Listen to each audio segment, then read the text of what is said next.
Oh, hello. This is the Oh Hello podcast with me, John Wayland, and Colin, and we're featuring Detroit. So, I'm here to answer the question that everybody may be having. We have had a brief hiatus.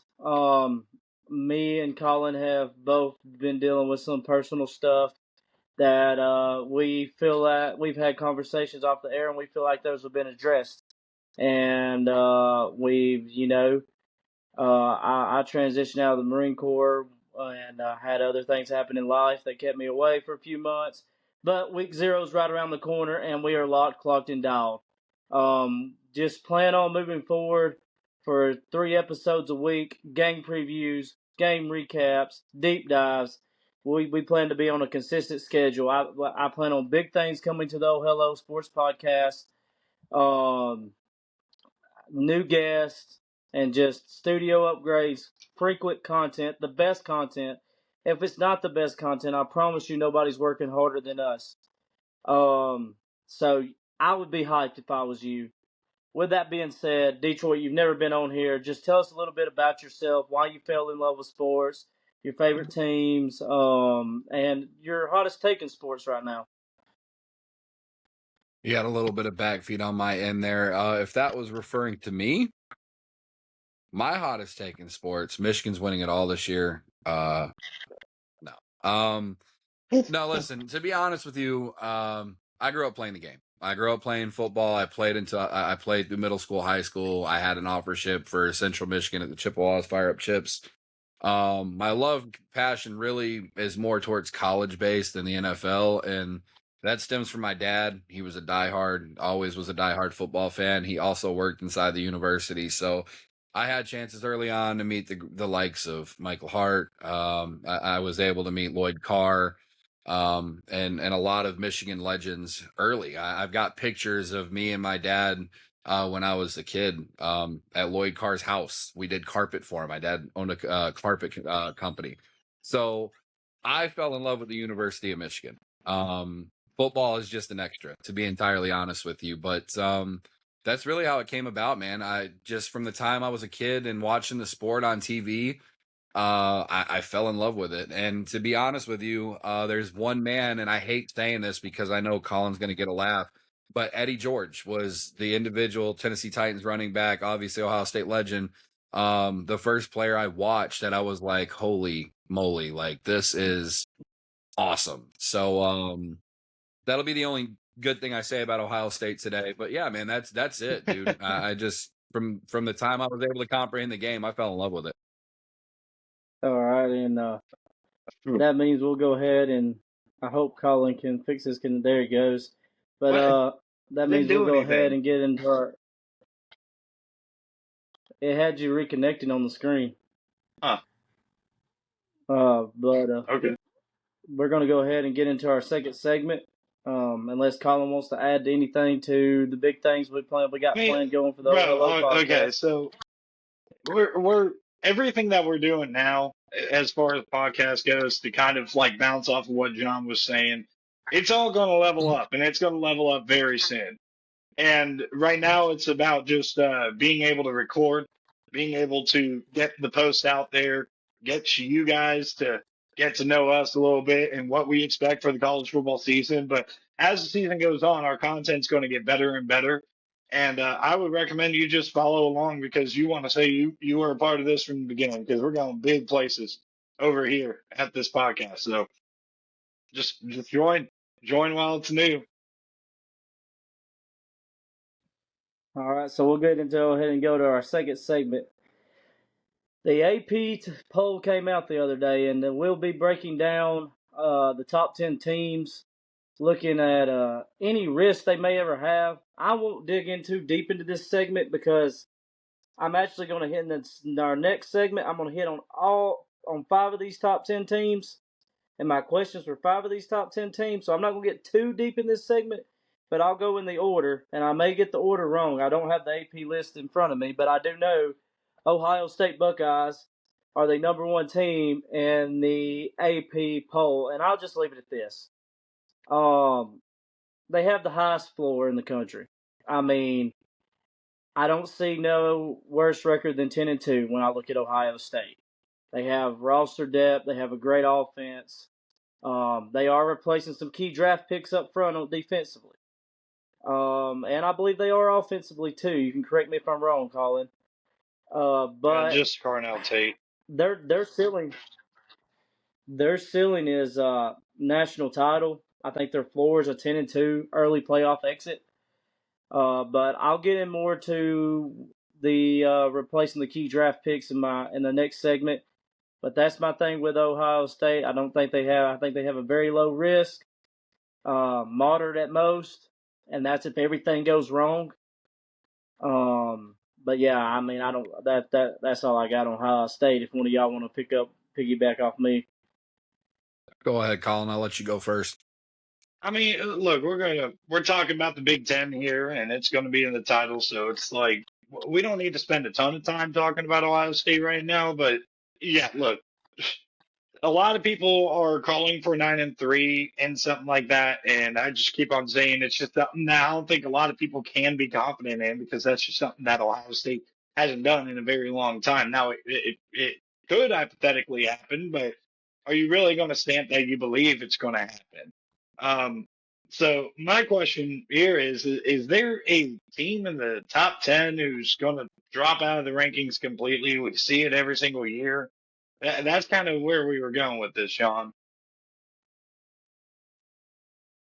I mean, you got to give a team. You got to give the team a ceiling and a floor. Like I said, they have the highest ceiling in the country, but you can't have a house with just a ceiling. They have a floor and it's 10-2. And that's a pretty high floor if you ask me. It's the only bummer about talking about the Big Ten is I have to talk about the Buckeyes. And I don't disagree. The floor for this team, even with the schedule that they have up and coming, and they have a tough schedule. I won't deny that. I do believe it's 10-2. It's a loaded roster. It's a loaded roster every year. Unfortunately, when you talk about the Buckeyes, they expect success every year. If you're not winning at least 10 games, 11 games, that is not a good season at that university that's underneath me. But, when you talk about the top 10 as a whole, collectively, I do think the top 10 teams are accurate. You have Ohio State, Oregon, Georgia, Notre Dame, Texas, Indiana, Miami, A&M, Ole Miss, and Oklahoma. And I think that's actually the order. I think those 10 teams are right where they should be in a sense of being in the top 10. The only gripe I have about the AP poll is I hate the fact that they told Indiana and Miami we're putting you at 6 and 7 outside the top 5. You got a defending national champion who still looks like they're going to be really good. Miami coming back who looks like they could be really, really good. I think it's diabolical to drop them that low. But Ohio State, I mean, that is a clear-cut favorite to make it all the way. They are every year. Oregon, Georgia, we know they're going to be competitive. And even Notre Dame, I get it, no conference. But at the end of the day, they compete. And even when them teams are thrown in front of them, they show you they compete. They went to a natty 2 years ago. So I hate to say it, but I think Ohio State being at 1 does logically make the most sense because that team is stacked top to bottom. That roster is stacked top to bottom, and they've been in contention for it every single year. And that'll take us to number 2, Oregon Ducks. Look, I don't know if Detroit's heard, but I know Colin's heard how I feel about the Oregon Ducks. I think they have. I don't know if their floor is as safe as Ohio State's, but it is extremely safe floor. In the Big Ten, they're returning quarterback Dante Moore. Whether you think he's a good quarterback, which I think he is, I mean, if you look at the play on field, the dude can ball. I think he made the right decision by not going to the NFL. I think he needs a little bit more development, but they got some high impact portal additions. So I look at safety Coy. I don't know how to say his name. Y'all know who I'm talking about. Boy, Parrish. Perch, the safety they got. Yeah, Coy Perch. There you go. Not good with names. But I think that's a key addition. He'll be very impactful for Oregon. And I mean, I think Oregon's built for a playoff run.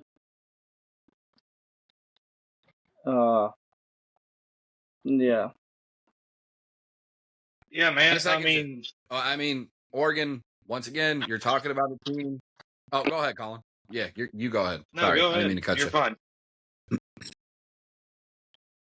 Oh, so when it comes to Oregon, again, John, I think you hit it right on the head. This is a team that's poised. It's got threats at every position. You look at the quarterback situation over there. Great quarterback coaching situation. Great coaching. The problem with Oregon is it's been a problem since 2014. Big games, cannot get the job done. It's shocking to look at that Oregon roster that they have now and the rosters that they've had over the last 10, 15 years and think that team has not gotten a national title yet. And they are a deep run playoff team, no doubt about it. Can they win the game? That is the question. And we're going to see. I mean, I do think those are the two best teams in the Big Ten. And then that leads us, to Indiana, of course. But it's just a matter of, can you get it done when you're Oregon at this point? When are you going to get it done, and can you get it done? Yeah, that's true. And would you like to add anything on Oregon, Colin? I mean, basically cover. The only big question is how do these first year coordinators look?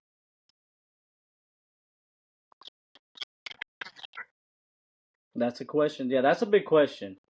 That's an unknown for Oregon that I think that we won't know, but it needs to be answered. I think early on in the season, and going into the number 3, the Georgia Bulldogs.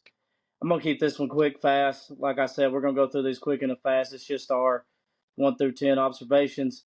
Look, Georgia doesn't have a talent issue, but I don't know if any of y'all looked at the gauntlet of schedule. They face Ole Miss on the road, Oklahoma on the road, Alabama on the road, Auburn on the road, and then they have the Florida game, which we know is going to be played in Atlanta this year. I mean, these are 50-50 games on the road, and I say Georgia's ceiling's 11-1, but it could turn into 8-4 real fast. That's really all. I mean, we never question talent when it comes to Georgia, but that schedule's tough. Yeah, I really don't think their schedule's all that tough, man.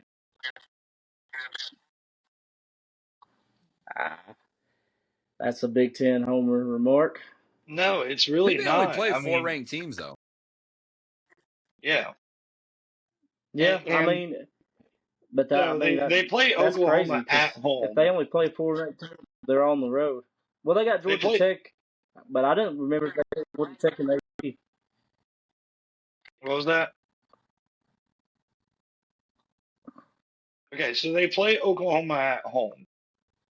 And they play on the road. Their road games are Arkansas, Ole Miss, Alabama, and South Carolina.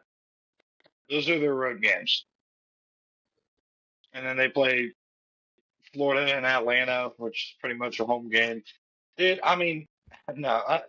When you said Ohio State had the highest score, so I missed. I thought Georgia was, just with the Oklahoma game, but that's fine. All right, so I think Georgia has the highest floor in the country, dude. I mean, Colin until Kirby Smart, sorry guys, technical doesn't issues. end up going to the SEC championship at this point. Like you gotta assume they're going to be there. I don't see how their roster has dropped off that much. If you think they've dropped off at all, I don't think they've dropped off at all. I think they're about the same level roster that they were a year ago. Say Alabama, who is running a gauntlet through Georgia, Tennessee, LSU. Obviously, you got Florida State, who they should beat, but Florida State showed us last year. They shocked them. That Alabama's got a tough schedule. To be honest with you, when you look at the rest of the top 10, you look at Georgia, you can look at Notre Dame, you can look at Texas, A&M, Ole Miss, Oklahoma. They all have the tools to be there. Every one of them team, they have decent coaching, they have good coaching, they have playmakers at multiple positions. They all have the ability to be there. Yeah. But are they as good as, and can they compete with that Ohio State team? It's to be decided. I just, like Oklahoma, I really think Oklahoma is a threat this year. That defense is loaded. They're returning a lot of good receivers, a healthy quarterback situation with Mateer. And then you look at Texas. Texas is loaded all over the place as well. That receiving core is one of the nastiest in the country. But is Archie going to be like, the great Mannings in front of him?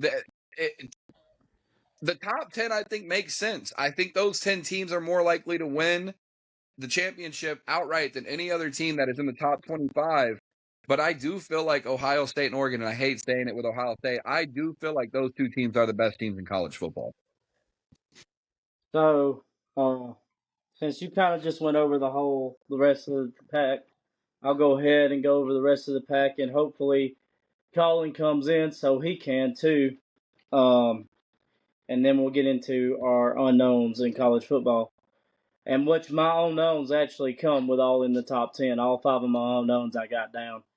But my thing with Notre Dame, there's a high possibility they go 10-2. And whether that be their 2 toughest games, well, they got 3 tough games with SMU, BYU, and Miami. Colin, welcome in, back in. We went over Georgia, and we're just going to cover the rest of the top 10 all at once. So, Real quick though, let's just make sure before we move on. I don't know if you could see on your end, but did I lose my video when that happened? now what it'll do is it'll publish it twice whenever that happens. You'll just be Okay. under 2 publishes, but it'll come as once. It happened with Vols one time. But anyway, what I was saying was, there's a possibility, that they go 10-2, whether they lose to a team they shouldn't. The history shows that they will do that, even under Marcus Freeman, as much as he's elevated Notre Dame. I don't think they will, but if they go 10-2 and they don't have a conference title to kind of save them, I know the Notre Dame rule, but all the committee's got to do is leave them out of the top 12 at 10-2. And going into Texas, I think the pressure. My worry with Texas is the pressure. They got an early non-con. It's title or bust at Texas. I mean, it's not playoffs or bust. They want a title. It's just that simple. They built everything to win a title. They got a non-conference test with Ohio State, Tennessee on the road, Missouri on the road, LSU on the road, A&M on the road, OU and Dallas. They have no room to stubble, and it's title or bust. I think the thing with Indiana is they went from being the 100 to the 100. They had to get a quarterback in the portal. I don't know why they didn't want to go with Mendoza's brother, Alberto. But now Indiana's got to be prepared to get everybody's best. Indiana is now being hunted. They're getting everybody's best shot. And the question is, can they stay in power? Can they keep that defending national championship mentality? Can they keep winning? Miami, the ACC front runner. Can they stop losing letdown games? We see it year in and year out. They lose games they shouldn't. Don't make it to the ACC championship. Mario Cristobal is still the coach. What's to tell me that's going to change? I go number 8, Texas A&M. I like what Mud Coco's doing at Texas A&M. Expectations are high at Texas A&M. Another SEC meat grinder of a schedule. I think they go 8-4, honestly. Ole Miss. Well, how's Ole Miss going to look under Pete Golan? I think they have an explosive upside. They did really good in the transfer portal, but we'll see week to week with Pete Golding. And Oklahoma, a lot of new guys. They went heavy in the portal to fill a lot of roster gaps. But they're another team in the top 10 playing a relentless SEC schedule. So I'd like to see how the chemistry works with these new guys and if they can make it work. Now, Colin, I don't think you got to give your input on Georgia. But go ahead and give us your opinion on the rest of the top 10. Well, I'm just going to keep it a buck here. I do share a lot of the same questions with Texas, but the team that really doesn't belong here to me is Ole Miss. I know you're high on them, but here's the deal: like they're going to be able to run the football. Kevon Lacey's great. That offensive line is veteran, and they returned a lot of that. Here's the thing about Ole Miss that really worries me is that back end. They have good starters on the front four, but that back end is all a bunch of plug and play transfers. Some of them we don't know a ton about. And then at the wide receiver position, it's like, okay, you brought back Deuce Alexander. He's a decent player. Jonte Cook, like, are we really confident he's going to be a star in this offense after a pretty disappointing career? Daryl Gill doesn't really inspire me. Horatio Fields is a decent player, but at the end of the day, like, I don't think what they did in the transfer portal is going to be able to match up with what they had done in the past. And on top of that, plugging in a new offensive coordinator while also having a head coach there, hey, let's face it, didn't want to be the head coach. I am not a believer in this Ole Miss team. I think 7-5, 8-4 is about where they're going to be this year, and that's the team that I'm circling as the most likely to drop out of the top 25, out of the top 10 teams.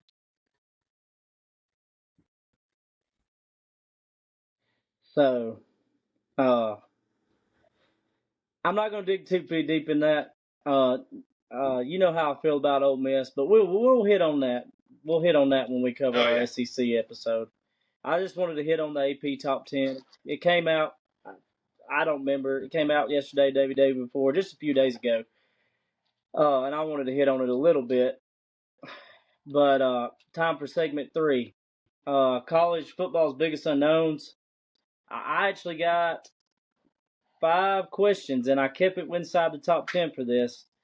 And y'all can answer them if y'all got them. I'm going to go over them real quick.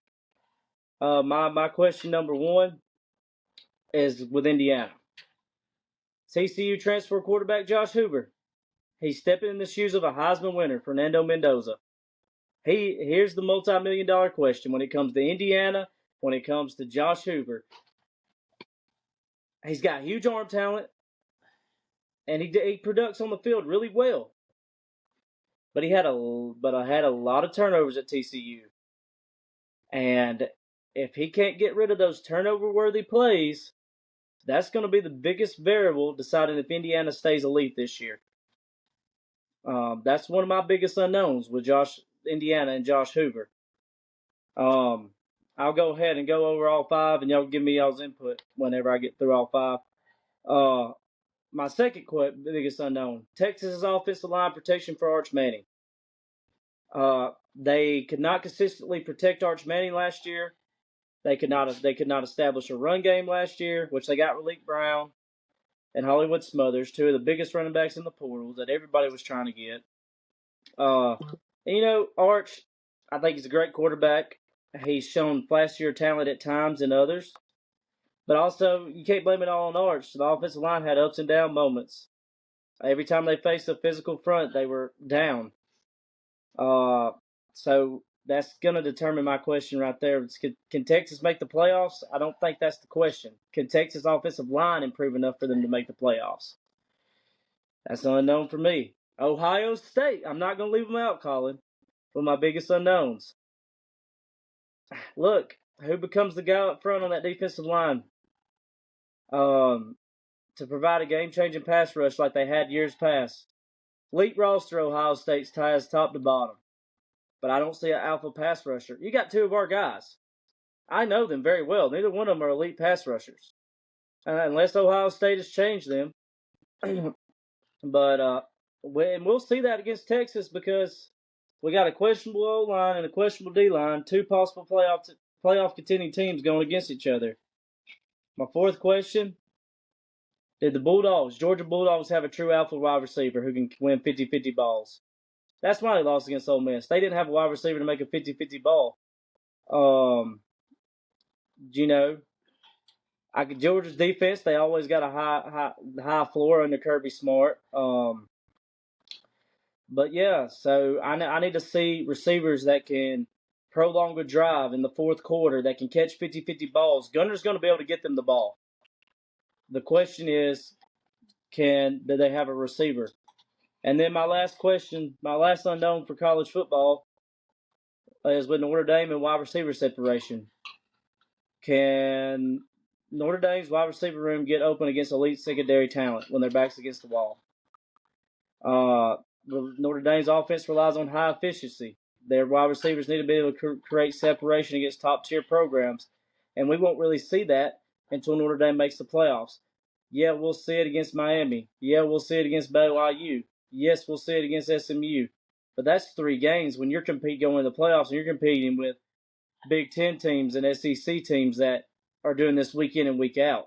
So that's my 5 unknowns when it comes to college football. If y'all want to add any input on those, y'all can. If y'all want to go ahead and give me y'all's 5, go ahead. Hey, I just got one thing to say to you, okay? Kenyatta Jackson. What's up? Kenyatta Jackson. All right.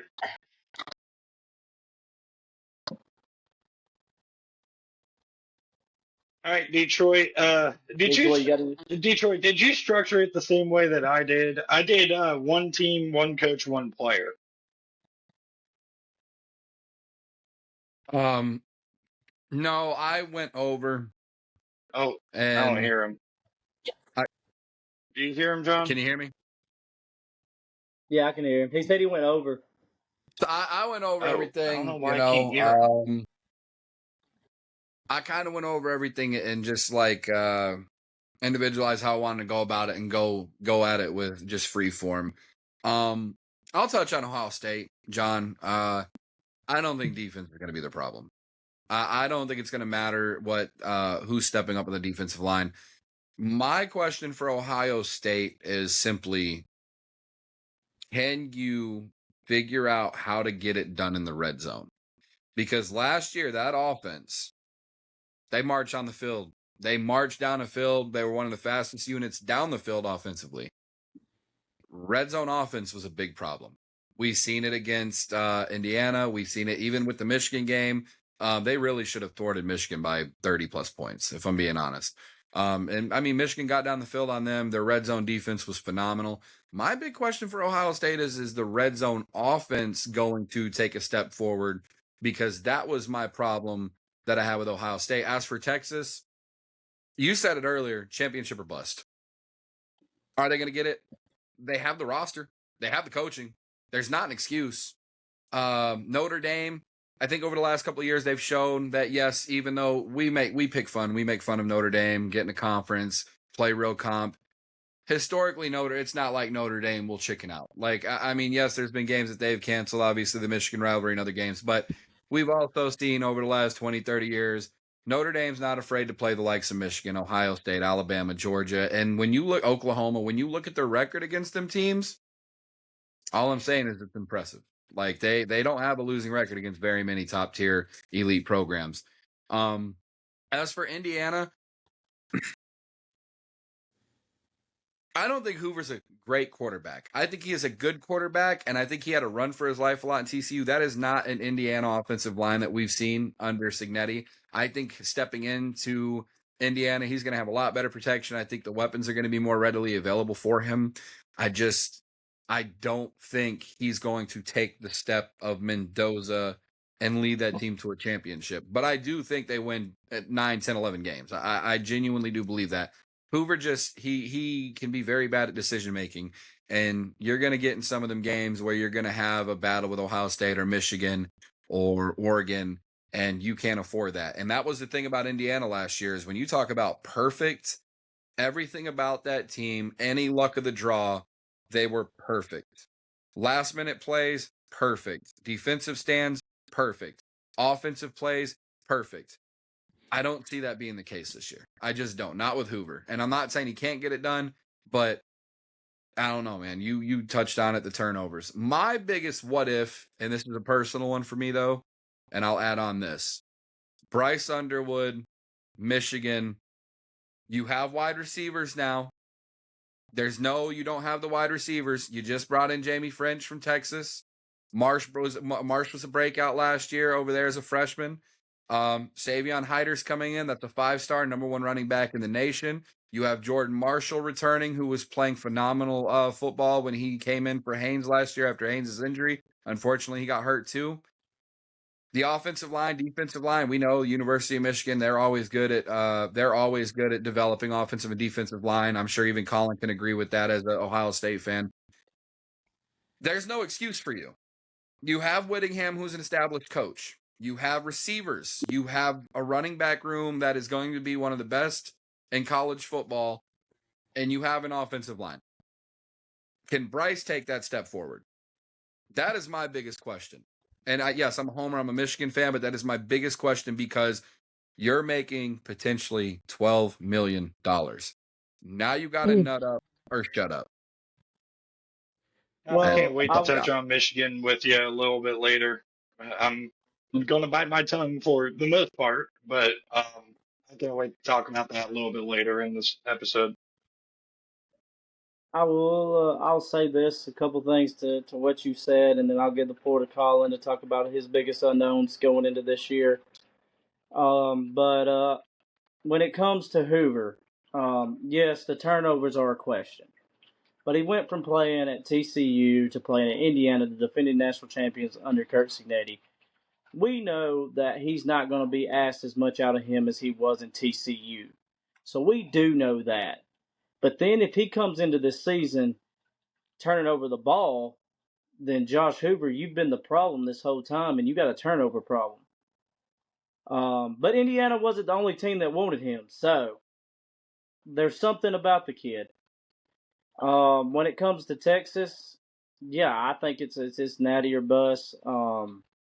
Because I've already said that, but what I want to say is you look at Texas every year, and they have all the pieces to win a national championship. I can ask you what it takes to win a national championship. I can ask Colin, and I can ask 25 other college football fans, and if I get 27 different answers, then Texas is still going to have the check on every single one of those questions. And like it comes to me like Sark, it makes me question, and I think rightfully so. Is Sark even the guy? Is Sark even a good coach? You got all the resources, all the talent. You're at Texas. Like you can't ask for a better job than that.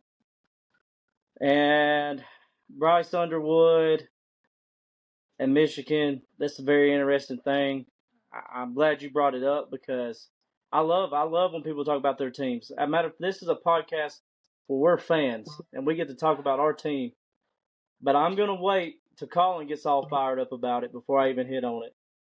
Yeah, So, well, we got plenty of time Colin, to the talk floor is about these yours. Big Ten teams a little bit further. So, for my three unknowns, I did go outside the Big Ten. It was kind of accidental though, because I think there's a lot of certainty or assumed certainty within the Big Ten. I did it like I mentioned, team, coach, player, but we could just kind of group the teams together with those coaches and players. So the team that I'm really looking at here is Oklahoma. I think that they're a team that has the type of upside that they could be that team to compete for a national championship that not too many people are talking about as a national championship type of roster. But this is all going to be not just on John Mateer, that offensive line, that run game. I have more reason to be optimistic about the run game right now at this moment with Alabama than I am about Oklahoma. And I'm just questioning too about John Mateer, how effective he can be, because we could talk about the injury. But to me, I looked at him mechanically, and I thought that that was the biggest reason for inconsistency. I thought those moments of inconsistency was still there when he shined as the Heisman favorite before the injury. Even against Michigan, I thought it was there. So I don't necessarily look at Oklahoma as a certain lock to make the playoff, especially with that schedule. But to that point, if those couple of things can level up, we know they're going to have at the very least a top 10 defense. Most people would say a top 5 defense. They're a team that, a lot of people will write off, and a lot of people will write off because of the schedule, but kind of like Ohio State, it might not matter. They might just be good enough that it doesn't matter what their schedule is. They're going to be able to be 10-2 no matter what. The coach and the team in the SEC Um, that I'm really questioning. What? Go ahead, go ahead. I'll let you finish all yours. I wanted to say something on that Oklahoma thing, but go ahead. Yeah, the coach and the team that I'm wondering about in the SEC outside of Oklahoma is going to be Florida and John Summerall. And really, it's like for me, I'm bought into the John Summerall hire. I'm a big fan of his. Loved what he did at Troy and Tulane, respectively. My thing is how quick can he flip that culture? It was not a winning culture under Billy Napier. It kind of spiraled out of control in the latter years of Dan Mullen. So that winning culture has been far gone for Florida. But as many SEC fans are quick to point out, and this is very valid, they're really talented, and they're more talented than most teams that have been flirting with the 4 to 7 win range in the last 10 years, most of those years. So that's why you can see those oddball results. But when does it become a point when it won't be oddball results and they're actually contenders? They could get that spark in year one of John Summerall. I'm hesitant to call for that, obviously, but I'm going to be very curious what that program looks like. And the big player that I think is going to be an X factor in the Big 12 is Cutter Boley. If he's going to be able to develop into a more confident and consistent quarterback, we saw the flashes at Kentucky. And this is reminiscent to me with some of their transfer portal gets that they've gotten the last couple of years at the wide receiver position of the situation they had offensively when Sam Levitt came in with Kenny Dillingham, and they had added Jordan Tyson, and now they have Marion Miller, both from Colorado. So I look at Cutter Boley and Arizona State as a team that has the talent and the capability based on what they added in the portal to go and compete for that conference. The question is, can it all come together the way that it did in 2024? Three very good unknowns. Because I'm not even going to hit on that last one because Arizona State is such a confusing football program to me right now. When we talk about Big 12 football, well, I'm hit on them, but right now I'm going to keep my mouth shut as long as I can about Arizona State. Don't really want to open my mouth about the Florida and John Summerall situation, but I will, and I might have to eat it. But at the beginning of the John Summerall hire, at the end of the year last year, I thought it was bad on John Summerall for taking the Florida job instead of Auburn job, and here's why. Florida, since Urban Meyer, has had a problem with not giving their coaches enough time. Hold up, They hold want to up. reach the heights they reached with Urban Meyer, and they expect to reach them instantly, and that just doesn't happen. Which we're in a new era of football, NIL, transfer portal. Do you think Auburn's more patient than Florida when it comes to their coaches? You're So he lost connection, but he was about to interrupt me. But I'll go ahead and make my point. He's probably about to say something really good too, but Alabama. But yeah, they've had trouble giving their coaches, and that's my opinion. I don't think they've really given their coaches the chances. Now you look at, but like I say, an NIL transfer portal, you can come into a program and start winning instantly. I don't care. There's no excuse for it. I mean, we can point out Kirk Cignetti in Indiana, but there's multiple other examples. Just the Kirk Cignetti was the most drastic change we've seen in a program in the NIL and transfer portal. But you can look at Texas Tech before NIL and transfer portal. Having more issues. You would have never had them where they are now, and it changed that program instantly too. Florida's got the NIL. Florida's in a good spot for recruiting. They got transfer portal. You know, Uh, I had another. Sorry, throat. I had another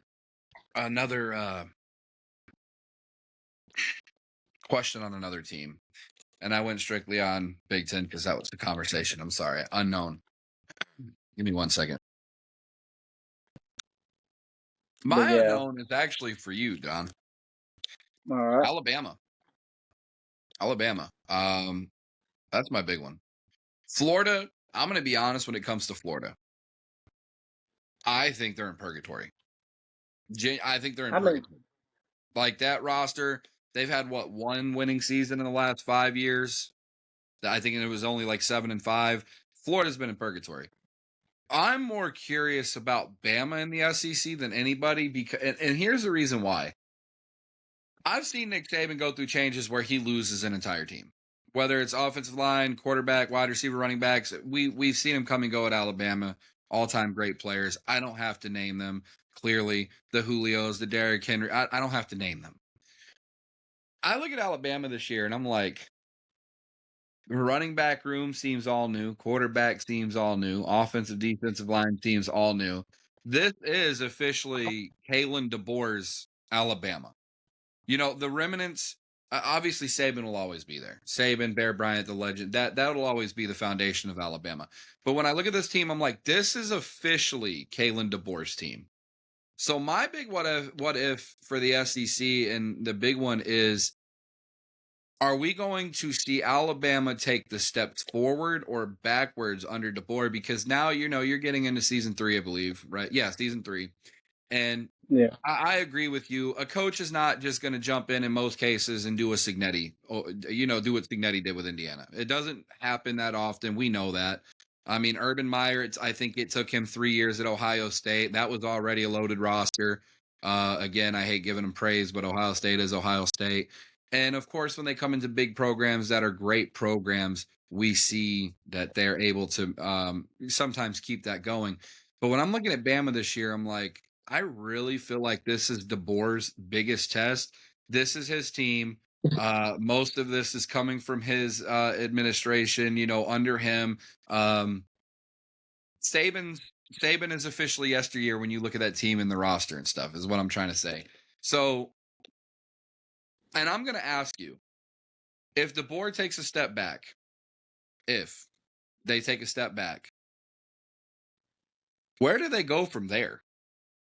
Where do they go from there? That is my big what if when it comes to a coach is Kalen DeBoer in Alabama.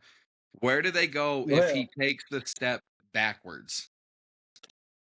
Well, John Summerall's growing on me, by the way. But anyway,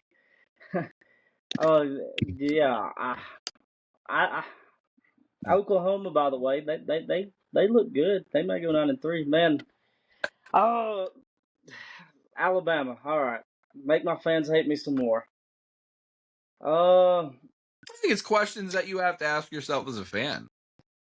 I mean, year 4 with Harbaugh, I was starting to ask these questions. You know what I mean? Like, we all ask, when we see our team going through a difficult time, we start to question it, especially when you are Alabama. Again, I recognize greatness in college football. Alabama, staple, pinnacle. You guys, top tier, level 1.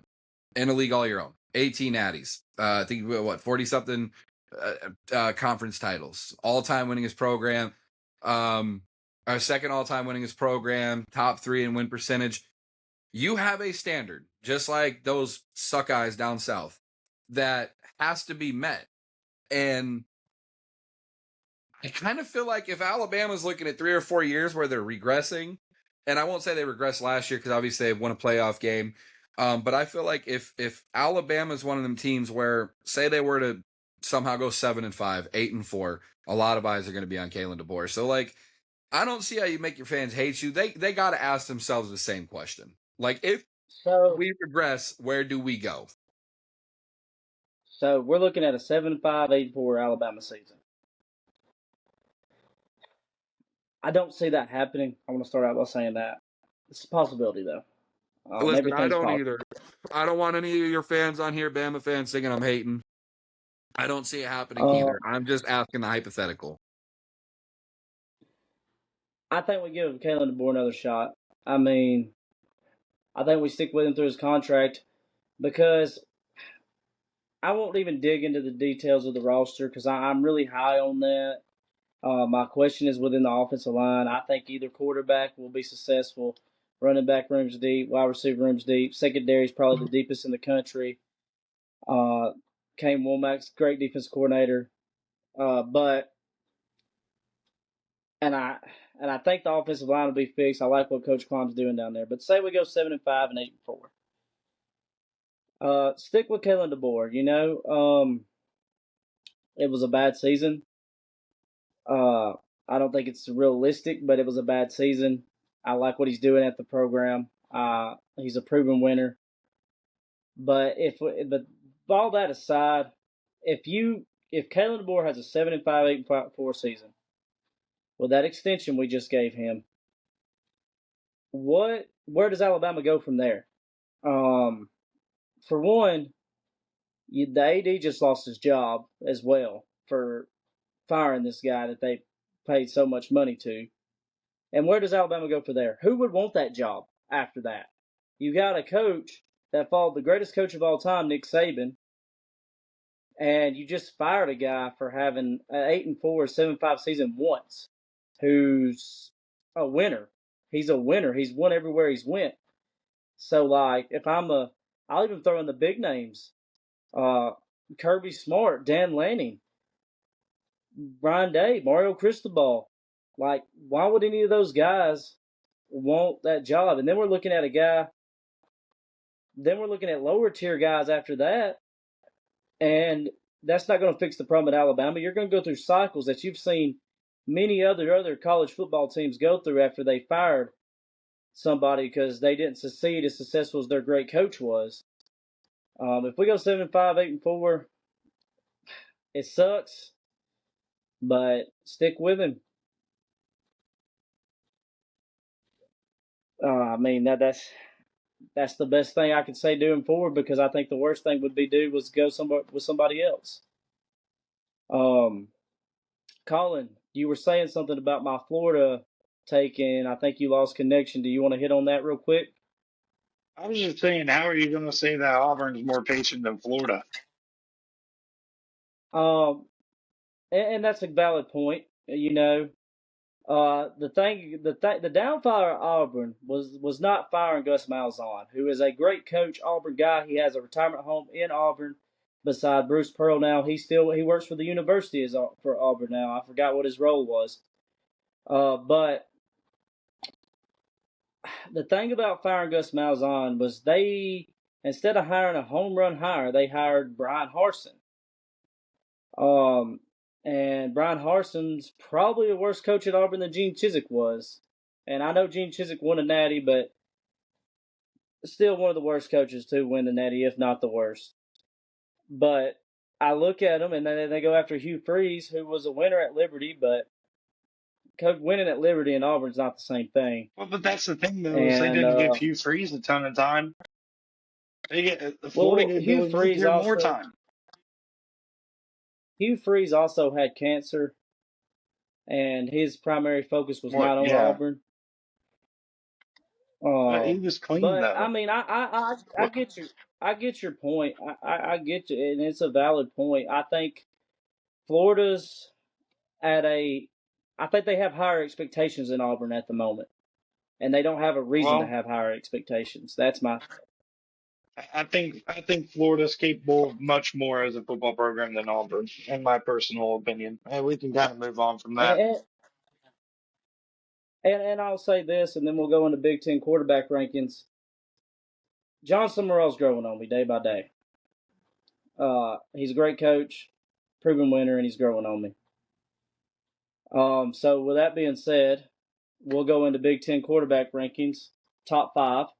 We'll be going over the top 5. I'll start at number 5, and y'all can kind of give me y'all's 5. Now, this might come as a surprise, as I've critiqued the guy all day, but my number 5 is Josh Hoover. He's a gunslinger. He has a lot of potential. I know the interceptions were an issue at TCU, but he had 3,500 passing yards, 29 touchdowns. But those 13 interceptions is why I got him at 5. I can't put him any higher. If he didn't have those 13 interceptions, we may be talking about a top 10 quarterback in college football. But yeah, that's my number 5.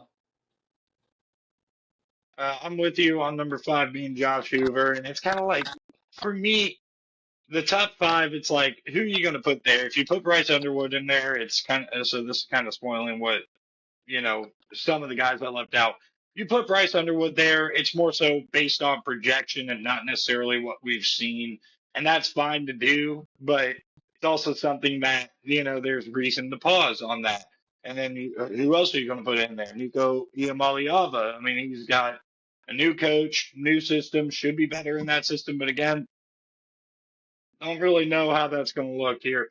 We don't know how Colton Joseph is going to fit in the Big Ten at Wisconsin, who I think is an outstanding player, but this is a tremendous level up in competition. So I think Josh Hoover sliding in there is just kind of because you have an expectation that this guy who's experienced, he's going to be able to clean up those turnovers, being in a different system that's not necessarily as reliant on him to throw the ball down the field as much.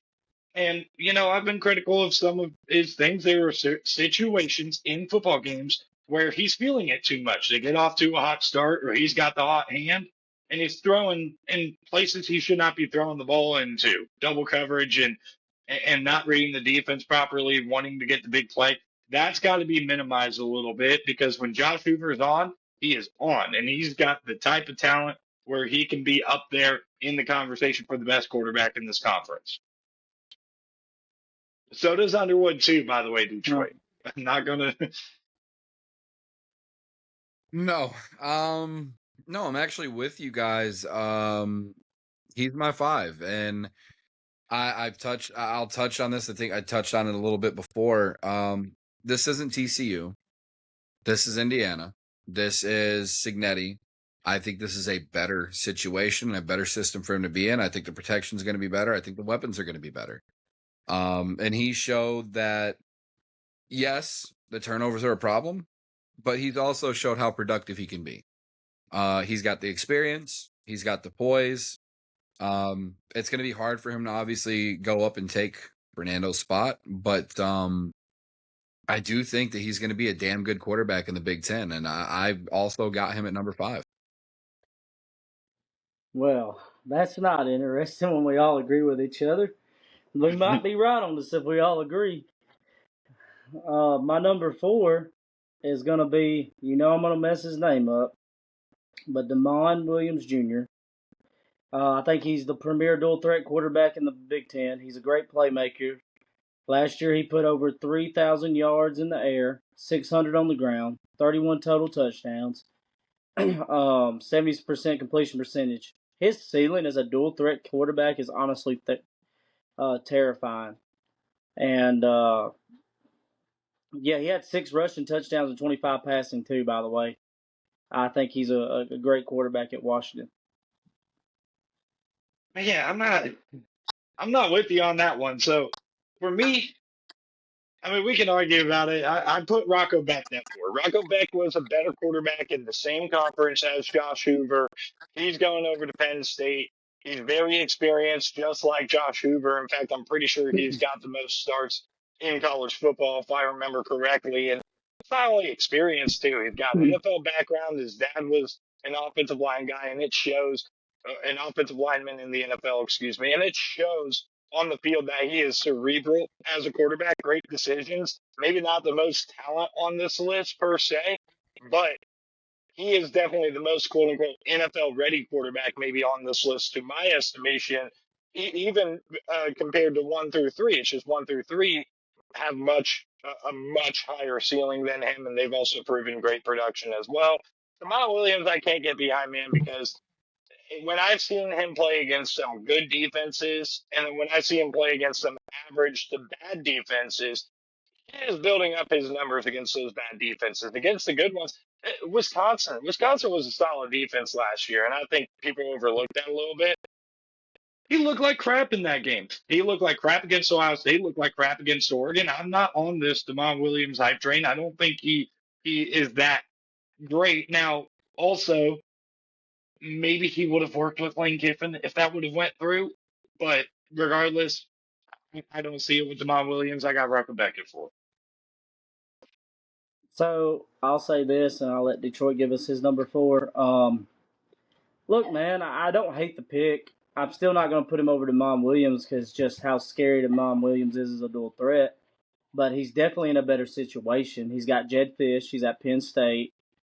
I mean, he doesn't have Jed Fish. He has Matt Campbell. He's at Penn State. Mom Williams has Jed Fish at Washington. Penn State has a way more talented roster. Penn State has a better schedule. Rocco Beck is probably more NFL ready than Demon Williams. I can say that. I can agree with you on that. But the capabilities of Demon Williams, to me, is too scary to leave him out of this top 5. And John, that's why I have a funny feeling we're going to have the exact same list. But that's why I agree with you.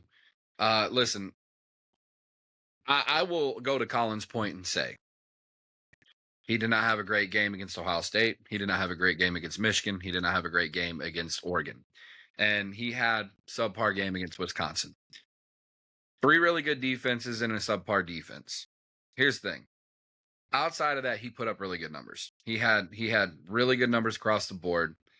He's coming into another year. It's another year of development.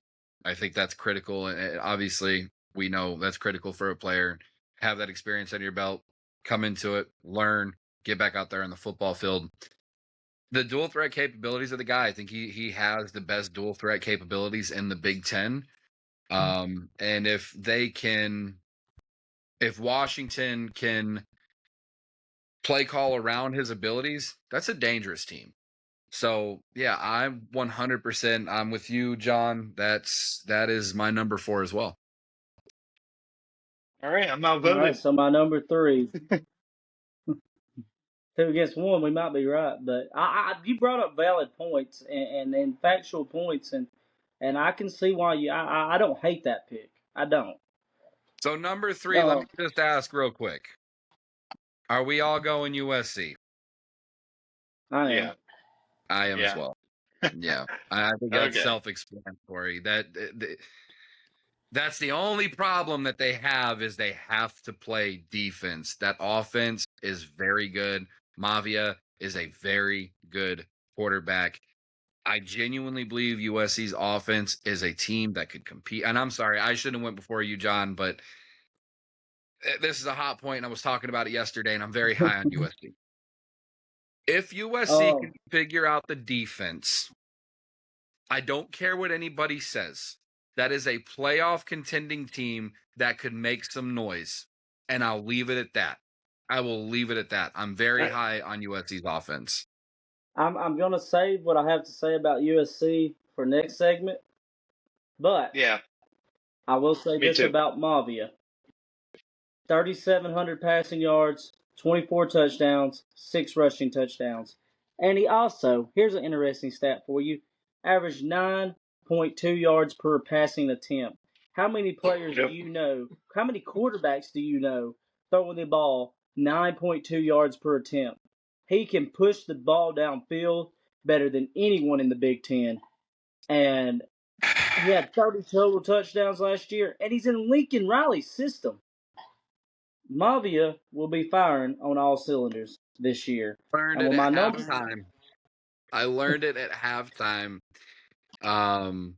What he was capable of doing with no time left on the clock. So yeah, yeah, yeah.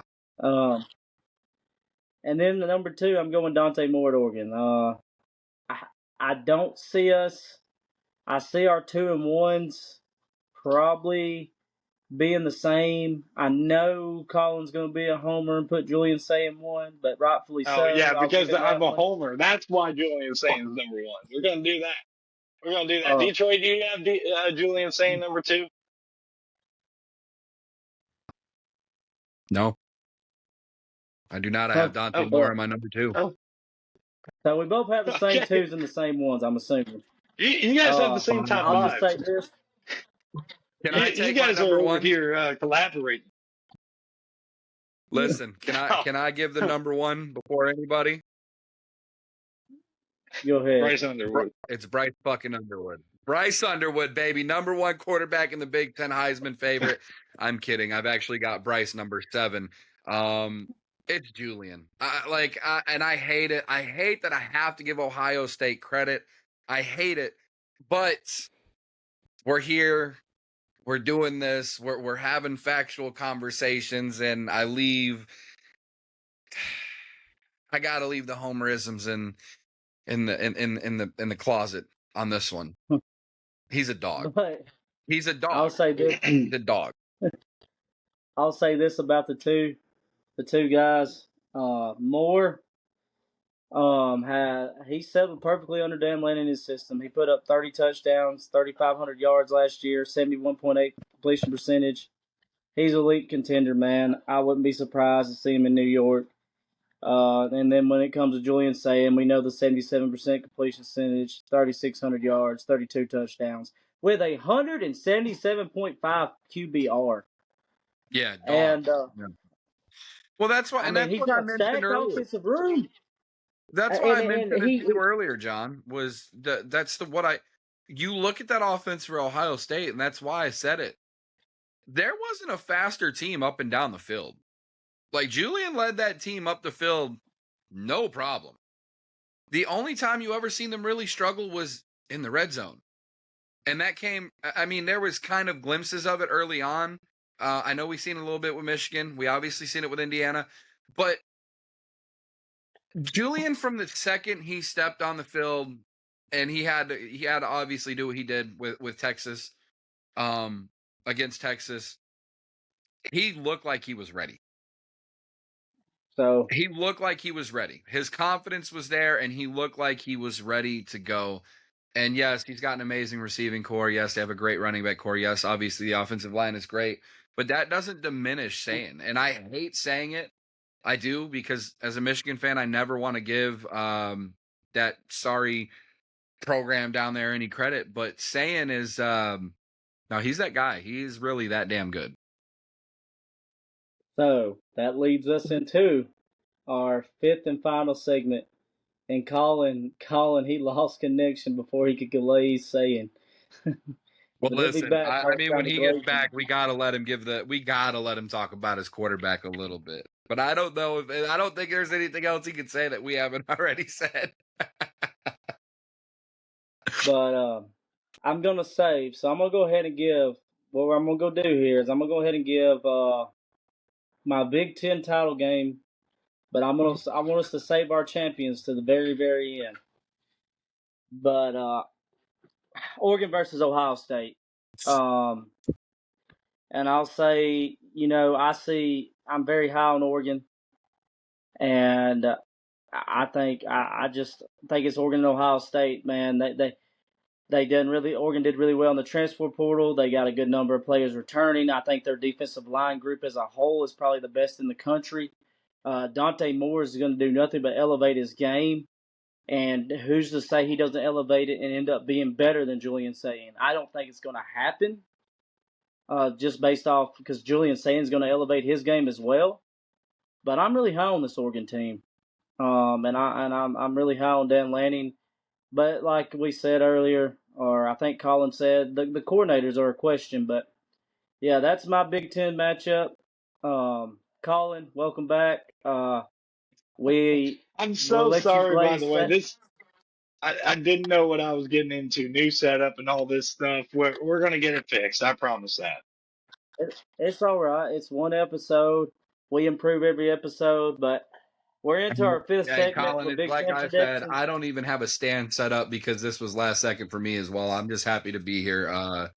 So I think we kind of expected we were gonna have some technical glitches for this one. Yeah, And by the way, I yeah. didn't get a chance to say it earlier, but I would like to say it now, and I'm sorry to cut you off, John.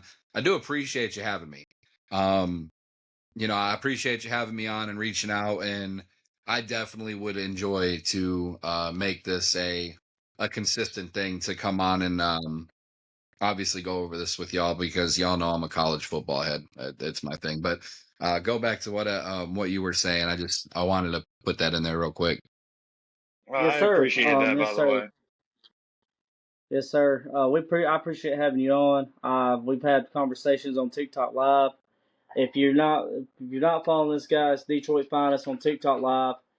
Very good takes on sports. Also can be comedic at times. Great guy. And I'm glad to have you here, and you're welcome here anytime. And with that being said, also Colin, you didn't really get to glaze saying you had me glazing saying, heck, I wish you would have stayed at Alabama, but we're good where we're at. But You had uh, me glaze the, insane, bro. and you're gonna get the. I'm gonna give you the opportunity to glaze him. There is we're in the fifth segment doing Big Ten predictions. I said we're gonna save our Big Ten champion picks for last, but I did have Oregon and Ohio State in the Big Ten championship. So go ahead, Glaze, say it and tell us your Big Ten championship picks.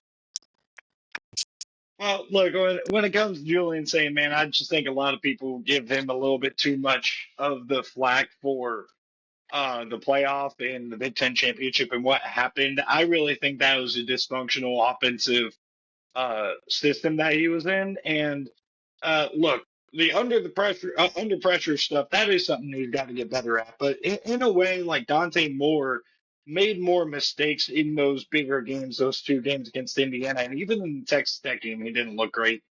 When he played better defenses as well, he kind of had some of the similar struggles Julian Sayin had. It was 1A, 1B for me, though. Like, both guys are supremely talented. I expect for both guys to be taken Thursday of the first round of the NFL draft. I think that those two guys are going to be at the top of every single list for the most part.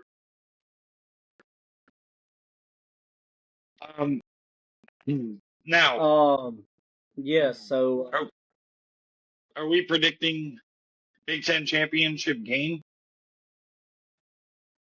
Yeah, the game. Yeah, not the champion. We're keeping the champion for last. Keep things Yeah. interesting.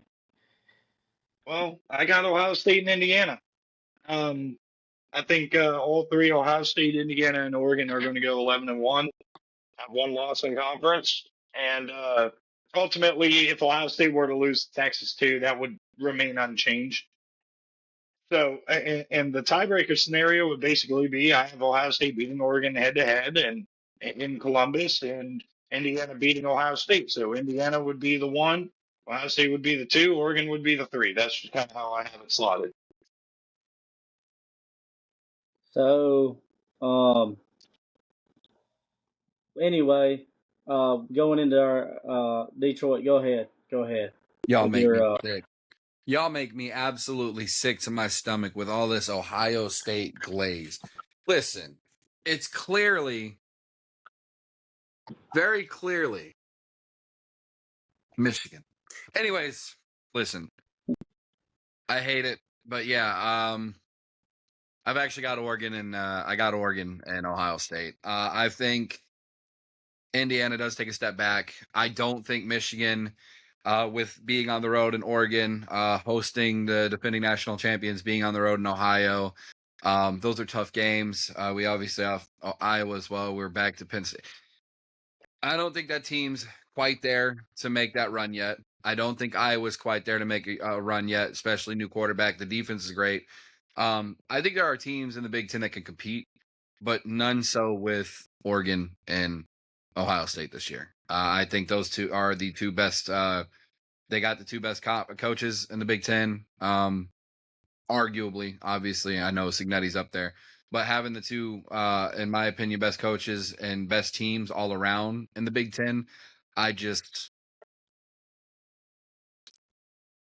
don't see it not being Oregon, Ohio State.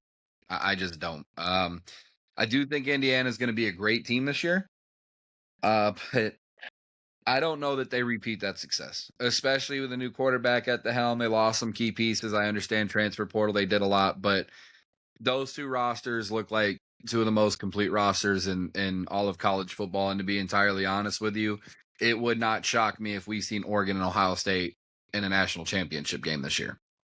So that is my pick. That is my pick. Ooh, Oregon, Ohio State in the national championship. We've never seen a team play three times. That's interesting.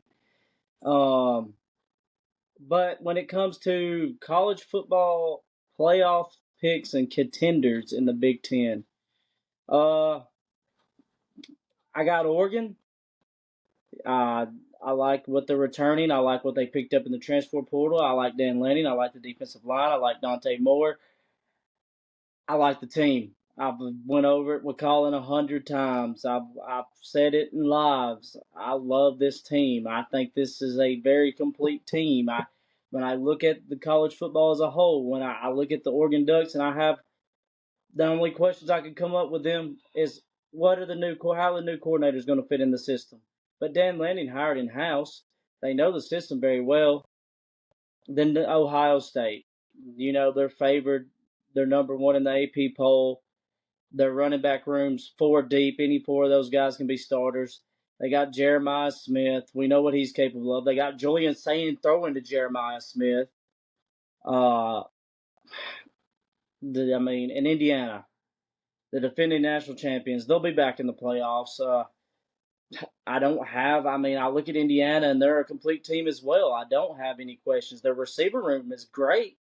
Their receiver room is really, really good. Uh, their defense is really, really good returning, and I don't think Hoover's going to be bad. I don't. I can talk about the turnovers till I'm blue in the face, but I don't think he's going to have a turnover problem at Indiana.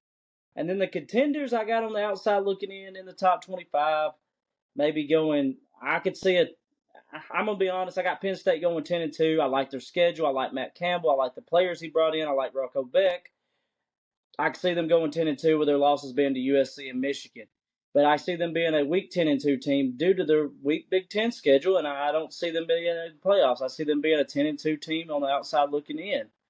That's just the way I went through all Power Four teams and predicted, and that's the way the cookie crumbled when I predicted it. Not saying that a 10-2 team is going to miss the playoffs, but they're a very weak 10-2 team, and I don't really see any 9-3 teams making the playoffs this year based off what I predicted. Then you got USC. They hired Gary Patterson on the defense. He built TCU. He built that program. That's been Lincoln Riley's problem his whole career, not being able to get a defense. This is the year where he could possibly have a defense. We've talked about Jaden Mavia, how he can move the ball downfield. USC, they got some tough games. I think I can't think of their schedule on top of my head, so I don't want to butcher that. But then Michigan, I think Michigan's going to be a good team under Whittingham. I think Bryce Underwood's going to reach the expectations we expected out of Bryce Underwood, but I think there's the reason I have Michigan on the outside looking in. I think they're going to run into a few teams that are more talented than them, but we'll see that early on. I could change my mind early on because they got Oklahoma early on, and Michigan could change my mind with that game because the talent's there, the coach is there. Should have been a national champion in '08, by the way. But yeah, that's my three contenders: USC, Penn State, Michigan. I got them on the outside looking in for the playoffs. And I have Michigan actually going 8-4, but I think the they're going to stay ranked in the top 25 and a relevant 8-4 team. But yeah, Oregon, Ohio State, Indiana in the playoffs. My contenders: USC, Penn State, and Michigan. I see them on the outside looking in. Go ahead, whoever wants to go next. I got Ohio State and Oregon as locks. I don't think either of them teams lose more than 2 games. Indiana, I have as a contender. I do have as a contender. I'm not sold the way that you are with the quarterback situation right now. But I am sold on Cignetti, and I am sold on his coaching. Since he's been in Indiana, that program has been a phenomenal program. You made your playoffs 2 years ago, went back to the playoffs, second year, won a national championship. You literally took 0 to hero, figuratively and literally. You took one of the worst programs in college football history and turned them into a superstar. Indiana will be, in my opinion, a contender, but they have a few games that I'm looking at where I'm like, they can slip up here. You have Wisconsin, and then you go into a game with Ohio State. Obviously, you're at home. You're going to host that one, but then you're jumping on the road to Michigan, and that's hard. That is a hard couple of weeks, especially Wisconsin. We know they're probably not going to be a great team, but that's one thing that we see in the Big Ten a lot is that team will be preparing for that next week and slip up and have a bad game, say to an Iowa or a Purdue or a Wisconsin or a Nebraska. As much as I don't want to criticize Nebraska too much. And I'm with you. I think on the outside looking in, I do think Penn State has a better opportunity than USC and Michigan based on schedule. With that said, I think USC and Michigan have the better teams. But I don't disagree, man. Michigan, first year head coach, second year quarterback, pretty new running back tandem, pretty new wide receiving core. Obviously, they have the rookie who's going to have to step up. But, when I look at USC, and we had this conversation in a TikTok live not too long ago, he has led some amazing football teams at Oklahoma. And, he's made it to playoffs. He's made it to big games. And the one thing that I say, and I stand 10 toes down on this, is you're in the Big Ten, you have to play defense. And as good as some of them teams have been, that's the one thing he's always struggled with is finding a defense. You look at those Oklahoma teams, they have a top offense, a terrible defense, and you cannot play ball in the Big Ten or the SEC without having a defense. We know that. You look at the last 6 national championships, Ohio State, Michigan, Indiana, Alabama, Georgia. What do they all have in common? They are top 5 defensive units. And I agree with you, John. I said it earlier. I think Mavia is a guy who can lead that team in a deep run if the defense is good, but I just don't know if they get there in 1 or 2 years. The defense was lackluster last year, had a lot of holes in it. I don't know that you fix that in 2 years, but if they do, I do consider them a contender for a playoff spot, but I think you're right. I think you're right on the money with your three contenders, and I'm not going to call those teams pretenders. I just think that there are three teams that are that much better in the Big Ten right now. I solely think that Ohio State, Oregon, and Indiana are clearly the best three teams in the Big Ten, and I don't think USC, Michigan, and Penn State are closing that gap right now. Sorry, I So, monologued a little bit. Didn't mean to. No, call you're him good. while he's. Um, Think he, okay, he's good. yeah, at least for now. uh, I got contenders being Ohio State, Oregon, Indiana. I already talked about it. 11-1, all three of those teams, Ohio State and Indiana, rematching in the Big Ten championship. I guess I'm a little bit higher on Indiana, or a little bit more confident maybe in Indiana than you guys are, which is fine. Expecting a little bit of a dip is how I started this offseason, and I've changed my mind a little bit, changed my tune on Indiana. USC I do have in the playoff, and I think they're going to be right on that line. But the thing is they were one game away from it last year, and I can't help but to think that defense will improve somewhat significantly than they were last year. I think they get a bad rap on that defensive side of the ball because of what happened in the TCU game, but I think they were already improved last year. From year one in the Big Ten to year two in the Big Ten, you saw it. They were able to physically line up, and they have more talent on that side of the ball than Lincoln Riley's ever had there. And I think they have the best defensive coordinator that Lincoln Riley's ever had as a head coach. So we're going to have to see if it works out. They have three big games. They got to get one of them. Indiana, Oregon, and Ohio State. Those are the three big games. They got to get one. Some people don't think they're going to be able to. I happen to just think that they're going to be able to beat one of those three. And that's why I got USC in the playoff. So with my sleeper, I talked about my teams, my three big teams I have in the playoffs. I think I had three on the outside looking in. Yeah, USC, Penn State, Michigan. So I guess my sleeper is going to be. It ain't no guy guess. I don't think Penn State. I have them on the outside looking in.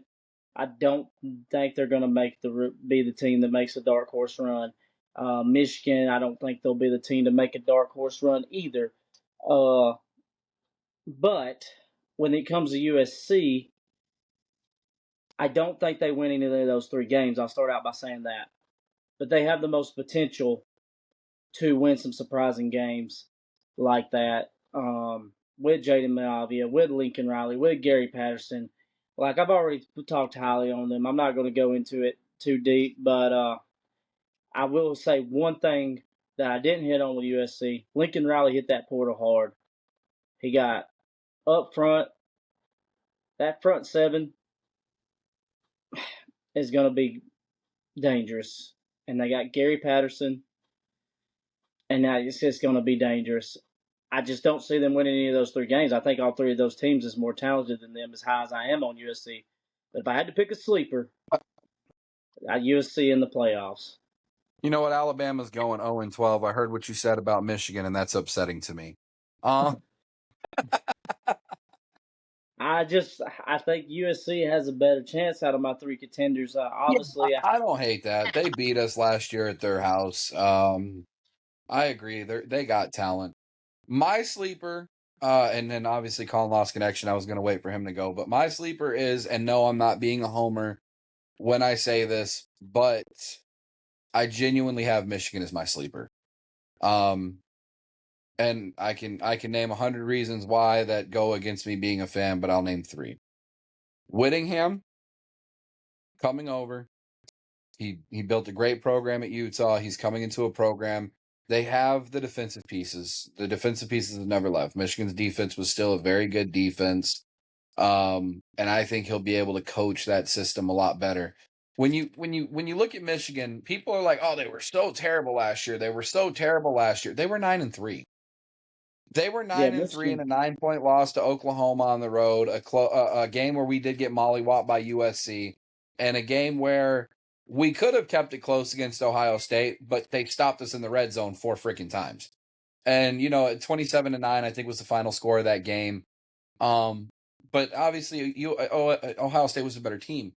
I say Michigan because that was with Sharon Moore, a guy who clearly was not focused on the football program, a guy who clearly was not focused on getting those guys ready, and a guy who ultimately held the team back. And there will be pushback when I say this, I'm sure, and saying that you don't know what Sharon Moore did. You don't know what Sharon Moore did just because he did X, Y, and Z. Listen, week 3, Sharon Moore came out and they asked him, why are you guys not using Bryce's ability to run? And his response was, he's the only threat of a quarterback that we have on the team right now. We cannot risk him getting injured. You paid him 12 mil, $3 million a year, $3 million a year. You got to let him use it. With the season we have coming up now with Whittingham, I feel like he's going to actually bring this team to a realization of being who they can potentially be. And I think if he does that and this team is firing, and we'll know week 2 against Oklahoma, they have Yeah, a we will. potential to be a 10-2 team. You have Oklahoma at home. You can win that game. You lost on the road last year by 9 points with a much worse roster. You have Indiana at home. Historically, Michigan, Indiana, if you guys know anything about Big Ten football, that's not even a debate. Michigan owns Indiana, but this is not the same Indiana. But that's a home game. You have the advantage. You're in the big house. Show us what you're made of. Oregon and Ohio State, I do not have us beating Oregon. And Ohio State, that's a rivalry game. I don't care which one of them teams is the better team. At the end of the, we've seen a 6-5 Michigan team, or I'm sorry, a 6-5 Michigan team walk into that game against Ohio State and punch them in the mouth. And obviously, Ohio State went on to win a national title. Michigan would beat that one team. They got a big red A, a white A, red logo, like elephants or something. It was in some crappy bowl game, but they would go on to beat Alabama in their bowl game. But Michigan ultimately does have a case to be a 10-2 or potentially, and I don't see this happening, an 11-1 team if that game goes their way. So I have Michigan as my dark horse, genuinely, with the coaching and with scheduling being having Indiana and Oklahoma at home. I think that those are 2 games that they can win. If you ask me to give an actual prediction, I'm saying 10-2 or 9-3, and I do think we lose to Oregon and Ohio State and drop either to Oklahoma or Indiana. But I have us winning one of those games. I think we do escape with 1-1. I agree with your analysis, and I'm going to try to keep my voice down too because this room's very echoey, but I changed my scenery to try to get better connection. You look a So lot. hopefully it doesn't You're sound coming through a terrible. lot better on my end, and you Dude, sound a your lot better. face Really? is actually clear now. Yeah, you're actually Well, crystal it's clear. because I don't know what was going on down there, but You're we can good talk about lighting that and everything. backstage after the show. But anyway, You're I good agree lighting with and everything. I agree with your analysis and everything that you put down about Michigan. I keep on saying that it's the year before the year, but Right. sometimes teams who end up being the year before the year end up peaking a little bit early. And I'm going to be curious to see if that is Michigan this year.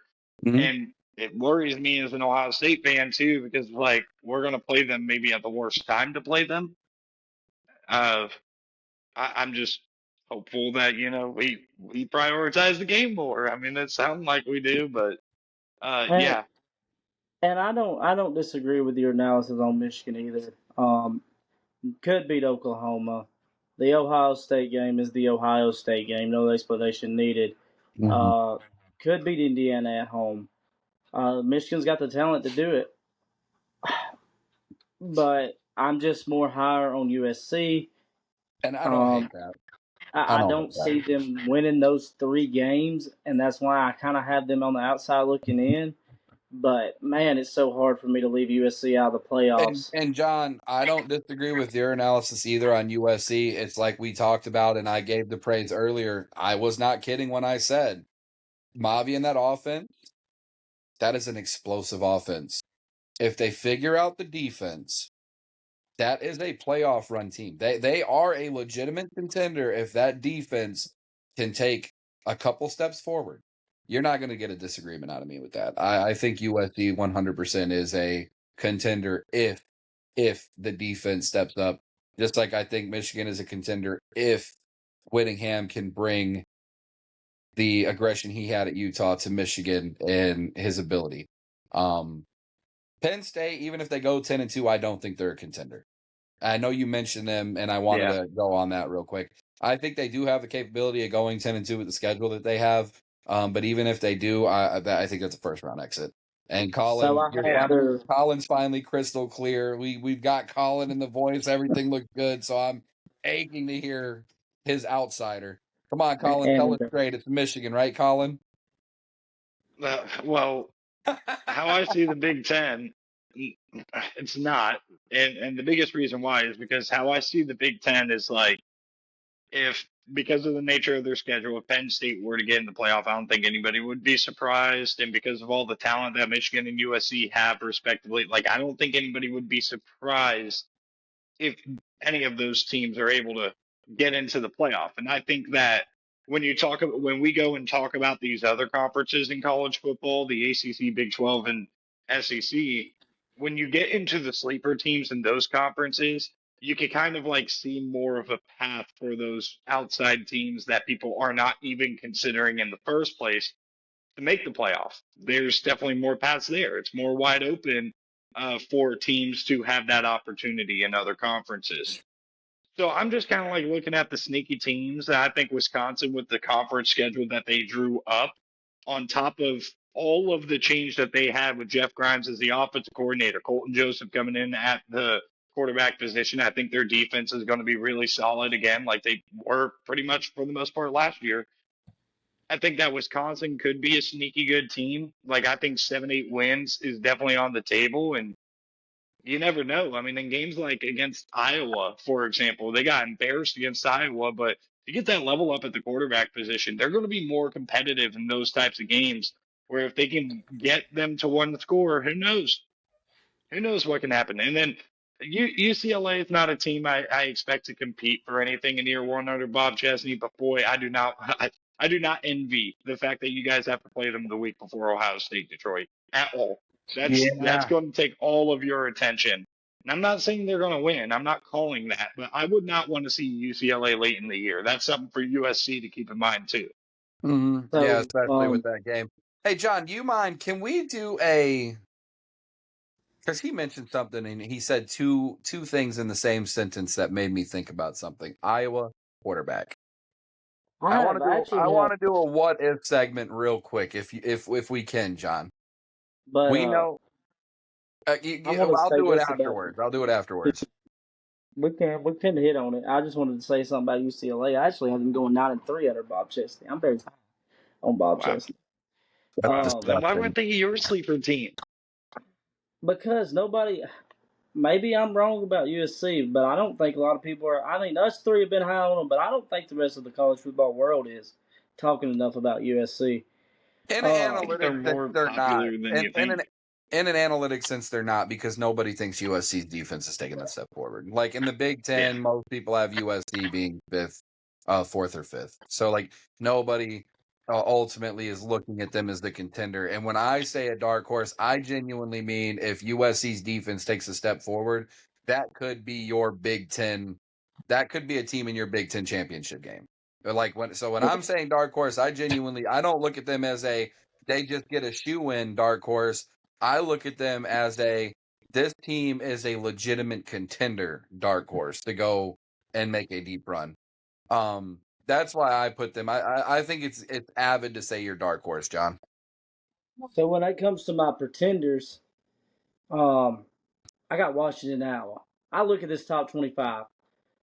Penn State's there, Michigan's there, USC's there, Ohio State's there, Indiana's there, Oregon's there, and Washington and Iowa are there in that top 25, that AP top 25. Okay, Washington. I have talked very highly of Damon Williams on this episode. He's raw. He's got real raw elite talent, but his whole supporting cast are brand new guys, and they go 7-5, but they're not an AP top 25 team. And then I have another pretender in the Iowa Hawkeyes. They got elite defense. They have elite defense in and year out. They get big wins in the Big Ten. Offense has struggled for consistency year after year after year. That's why they're not a playoff team. They've ranked in the bottom nationally year after year after year in passing. Yeah. I think 7-5 is a real good analysis of my record for Iowa, and they have a new quarterback. They struggled this bad with passing, and they have a new quarterback. I don't think I'm that wrong to think Iowa's a pretender, and neither is Washington. Jed Fish hasn't showed me anything but having a successful quarterback. If you'd have told me that Washington team went to the national championship a few years ago, I wouldn't believe you unless I see, because the only reason I know it's true is because I've seen it live. Yeah, I remember that game. I think they went against a team that had like this big block M. Oh, that's right, Michigan. I'm going to disagree with you, John. I don't. I think Penn State is the biggest pretender. Solely because I do think they have the potential to be 10-2. But with that potential to be 10-2, and I think they very well could go 10-2. Their record is not going to be indicative. I'm sorry. Their schedule and their record is not going to be indicative of how good that team is. And Yeah. so, of how bad I think that team is. Not good, I'm sorry. I think that team in a regular schedule where they have Oregon and a Michigan and an Ohio State and an Indiana on that schedule is easily 8-4. Easily 8-4. But you were right when you said that they have the advantage of schedule and that. So I say pretender. Iowa, I don't consider a pretender, John, because that team wasn't the greatest last year. They've had a couple of seasons coming off of 10-win seasons. They've been competitive in their bowl games. That was my what if. If Iowa figures out the quarterback position that they've struggled, and I keep saying they're a quarterback away from being a contender. If they figure out that quarterback position, I think that's a dark horse. If one of them quarterbacks step up and they can be a good quarterback, I think Iowa could be a dark horse. Here's my counter to that. I think people underestimate how much Mark Gronowski meant to that team last year, how much of an upgrade he was at quarterback from what they had previous years, and how much better he is than he was last year than what they're going to have this year. I think that's a big concern for Iowa. But with that being said, I mean, we've seen some teams from Iowa with poor quarterback play be really good. I mean, with Spencer Petras, they got up to number 2 in the rankings one year and beat Penn State at home. So it's not like they're completely lost if they don't have a good quarterback. They are always able to find ways to protect their guy if he's not good enough. So Iowa's got a certain floor where it's just kind of like, all right, are they really a pretender? You just said something, John. You're confident Penn State's going to be. I'm not sharing that same type of confidence because with a weak schedule, they're going to lose games they're not supposed to. They're going to lose to Northwestern. I'm telling you that right now. They're not beating Northwestern in the first game at Ryan Field. They're not beating Northwestern at all. And I think that there's going to be games like that too, where it's like Penn State could end up going 9-3, sure, but they're not going to look impressive against some of those mid-tier Big Ten teams that they have to play. I Not guarantee being that's going to how be a Matt case. Campbell, are you? I'm fine with Matt Campbell. It's the roster, man. The roster is not as good as what people want to hype it up to be, and the only reason why people are hyping up the roster is because they are looking at the schedule. And at the end of the day, Josh Pate's been saying this a lot lately, and I've agreed with this forever. Like my whole time on social media talking about this, when people talk about the who have you played type of bullcrap, teams are not good because they play an easy schedule, and teams are not bad because they play a hard schedule. And I'm tired of that narrative, and I think people need to just stop buying into schedules and buy into football teams. And I've thought that for a very long time, and I'm so glad that a national voice like Pate himself is really expressing that because I haven't really heard that from anybody on the national scene for years, and I've been screaming to the clouds about it. All right, so Iowa's a team that's had some impressive wins. You mentioned one, and I can go to 2016, and I know that's been years ago now. But it falls into that consistency in defense because the defense, even back then, was leagues above their offense. And I remember going into that game with Donovan Peoples-Jones and that Michigan roster in 2016 that was projected to win the Big Ten. We should have won the Big Ten, but somebody decided that they wanted to call a No, we're first not. down. No, we're not doing this. We're not doing this. Well, I don't know if you know this. The team that actually beat us outright in the regular season that year was Iowa. And not only did they beat us, they held us to 3 points. And We're that about to was go into that our argument over this. that roster. We actually had wide receivers. We had a top 10 wide receiver coming into from the transfer portal in DPJ. And that team held us to 3 points. Iowa, the defense is never a problem.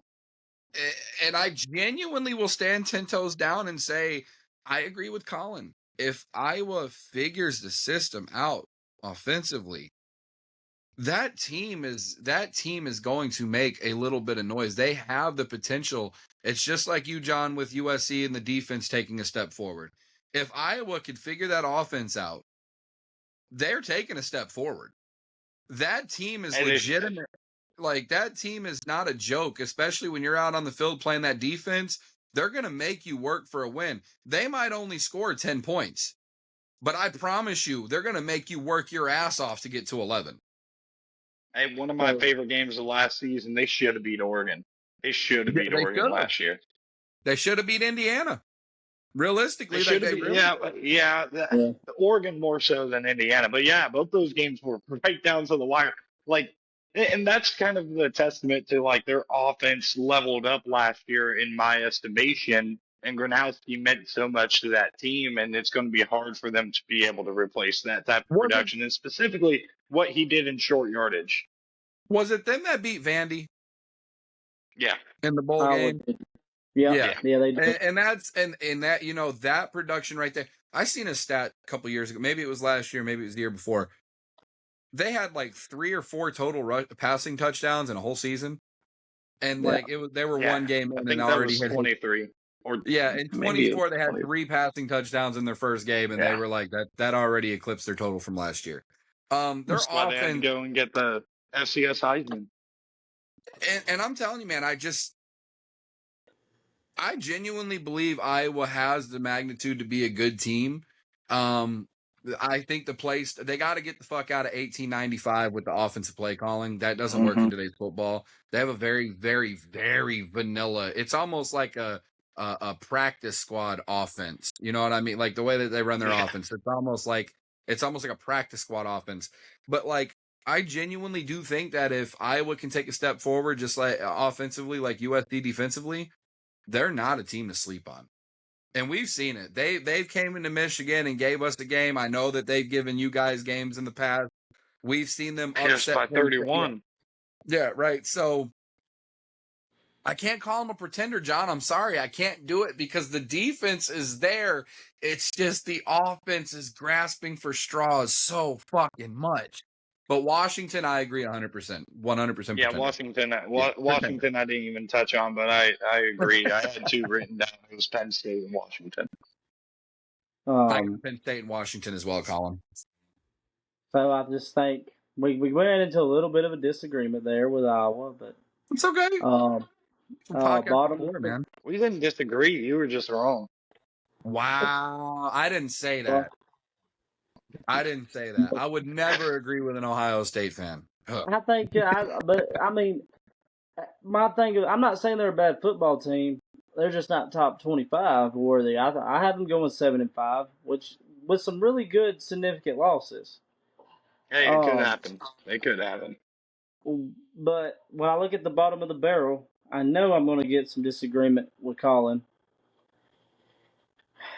Wisconsin. I got them going 4-8. I do think Luke Fickell fixed his quarterback problem. I think they have a more brutal schedule than you think, Colin. I really do. Then I have Northwestern and Rutgers going 3-9. Everybody's just more talented than Northwestern and Rutgers. But Rutgers has got. You forgot one. You forgot one. I still got one more bottom of the barrel. My very bottom of the barrel, going 1-11. Purdue. Oh no, no, no, no, no, no, no, no, no, no, no, no. Hey, I they know went, what he means, and he's right. The but Antoine Purdue Raymond, he had Boilermaker. 1,200 yards last year and 13 touchdowns. He's going to be one of the best running backs in college Hey, football. does Top Ohio 10. State face Purdue this year, Colin? No, I don't believe so. If we Who do do, you we play him at home. who do y'all face week 11 before the game? Nebraska on the road. Ooh, I like that. I like that. I think Nebraska gonna fight hard on that game. I still think y'all win, but I like y'all have Nebraska on the road.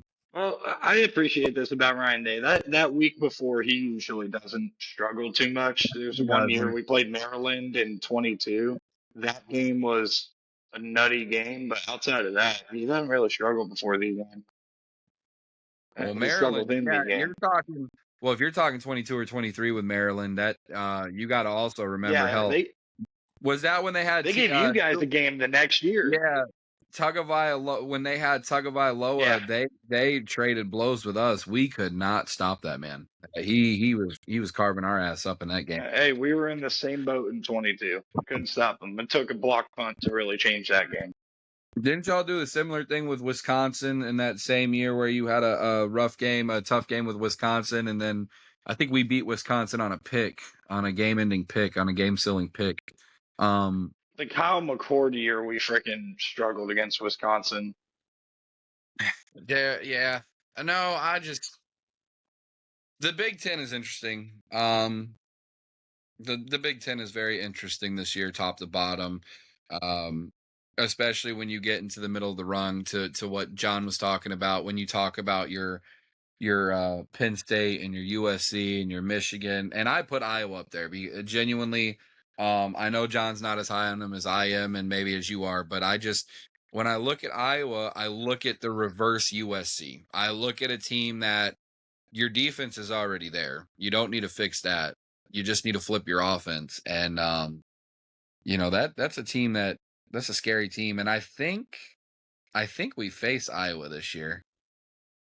Yeah, I you do. do. You play them at home. So That makes sure. me a little easier, I'm but pretty sure it's at home.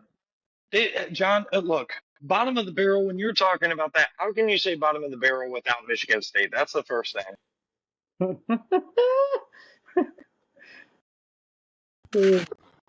he's got a I point. thought that's what you were hinting at. No, I was hinting at Purdue because I was going to make the spoiler maker joke at you. Listen, Michigan State is so bottom of the barrel at this point. I didn't even think about them. I thought they were a MAC team. I was putting them next to Central and Western Michigan there for a minute, bro. Like, And the amount of disrespect down here by John Whalen. I mean, it's one thing to say Wisconsin and be hesitant on them. Northwestern, I'm very confident will be a bowl team.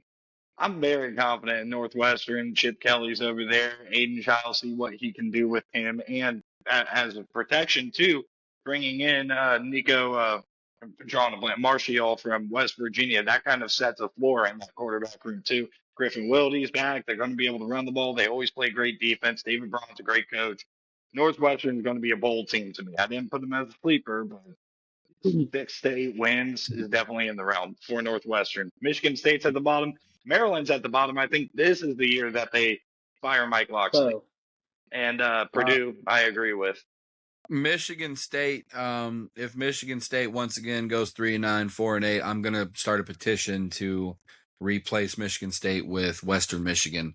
Get them out of here. Go ahead and bring Western Michigan up to the Big Ten. You know what? I don't hate that. well, with that being said, I'm going to go into Big Ten Players of the Year. Look, Julian Say and Dante Moore. I got them in the top two.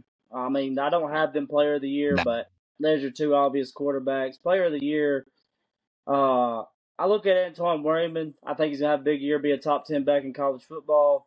He's coming off a 12,000-plus yard sophomore season. That's the only good thing about Rutgers. And the fact that Rutgers was one of the first college football teams ever. So without Rutgers, we might not have college football. Hey, they still have KJ Duff, But too. Player of the Year, my personal favorite, Jeremiah Smith. I mean, broke out as a true freshman. You're disgusting. Came in last year, still made plays, and I watched film on him. I can't find a play that he wasn't double covered. I can't. If you find one, send it to me because I can't find one. I really can't. You got to go back to his freshman year in the national championship for that. And how'd And that that's work when he out was breaking for out as a Notre Dame freshman. on 3rd and 11? Now, I'm not as high on him as Colin's going to be. Colin's going to tell you he's like the top 5 greatest thing that ever happened since sliced bread.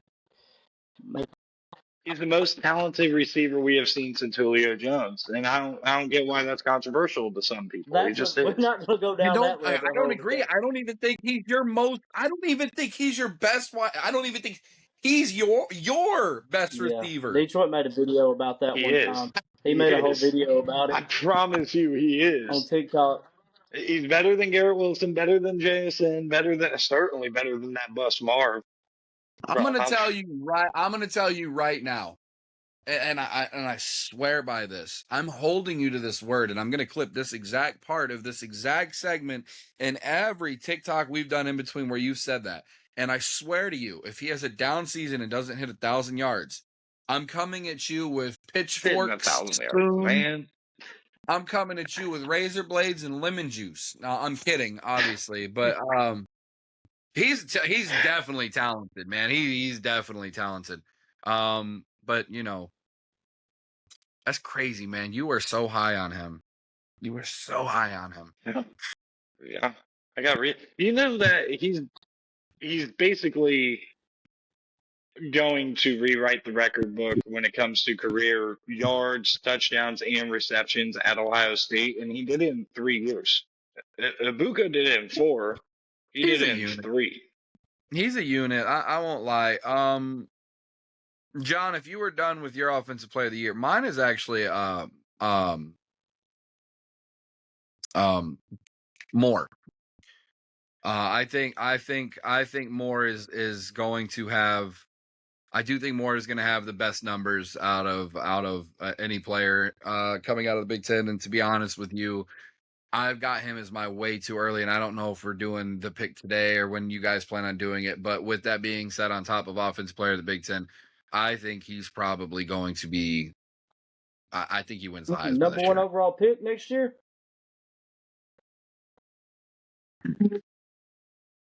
I can see it. It's possible. I'm not going to say it won't happen. It's possible. His ceiling's way too high. You know what? We were talking about this. I'm just going to make kind of a side comment before we move on. It's going to be so hard to accurately pick these top 4 or 5 Heisman finalists. It's going to be impossible. There's so many of them.